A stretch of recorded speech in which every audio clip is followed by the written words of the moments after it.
Датумот за почеток на преговорите за влез во Европската унија за кого владините актери убедуваа јавноста уште минатата година дека сме го добила.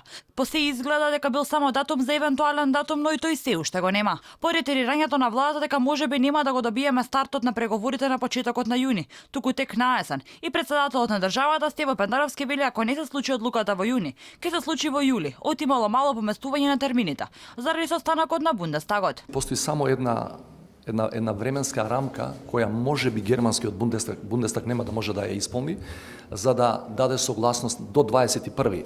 да даде согласност како земја членка, битна земја членка на Европската унија за почнување на преговорите. Значи станува збор само за известно техничко поместување, би рекол, на термините. Ако не биде до 21 решено, може ќе биде на почетокот на јули. Иако целата кампања на Пендаровски беше речиси базирана на цврстите ставови дека Македонија започнала да чекори по патот на унијата.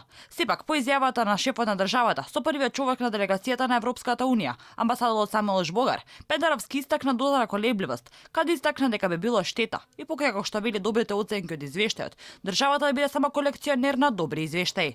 Наместо да биде колекционер на позитивни извештаи, очекувам Република Северна Македонија да добие фер шанса и да се трансформира преку отварањето на секое одделно поглавје од пристапните преговори.